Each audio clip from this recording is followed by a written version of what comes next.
เอาขอเพลงเซิร์ชขึ้นมาโพสน้ำกันเดี๋ยวพี่น้องเด้อ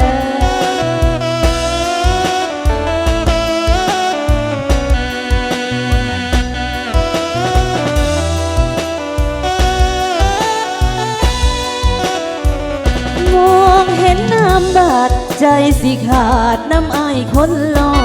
งขาดการปีต่อโดนแล้วน้องบ่พอ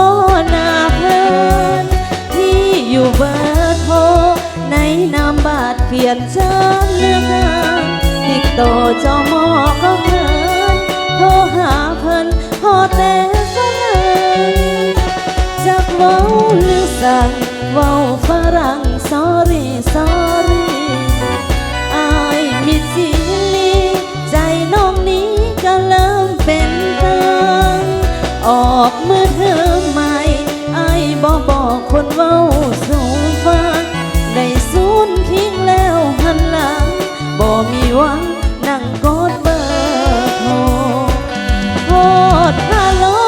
เปลี่ยนเบอร์โทรมือถือบอกสมใจแล้วไล่โอถึกหลอกน้องร้องไห้โฮเหลือเพียงน้ำตารู้ตัวพลาดพอรักคนโกเปลี่ยนใจอ้ายเปลี่ยนเบอร์โทรไปเว้าฮัลโหลกับสาวผู้ใหม่บางสาวลีไห้เขามีใหม่เขาได้น้ำตาน้องหมดราคาถึกอ้ายป้าบ่มาดูใจจบลงแน่ช้าเห็นน้ำบาดน้ำตาย้อยใสอยากจิกทิมแต่ยังอะไรเบิ่งยามได้น้ำตาไหลลินเอาขอเซิร์ชทุกท่านเอาเกี่ยวกันเด้อกี้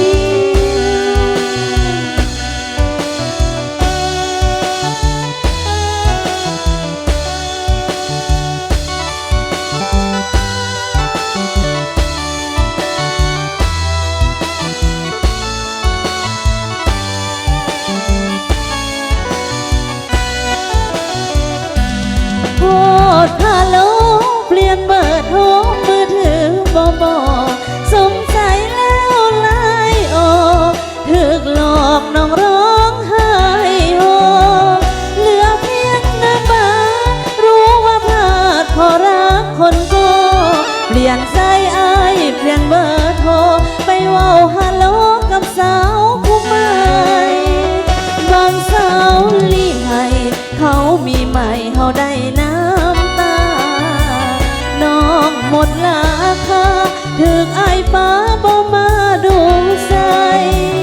จบลงแน่ช้าเห็นน้ำบาดน้ำตาย้อยใสอยากสิทิมแต่ยังอะไรเบิ่งยามได้น้ำตาไหลลินเอาเกี่ยวกันสองเพลงซะเด้อกี้เอาเกี่ยวกันแล้วยิ้มใส่กันเด้อพี่น้องเด้อ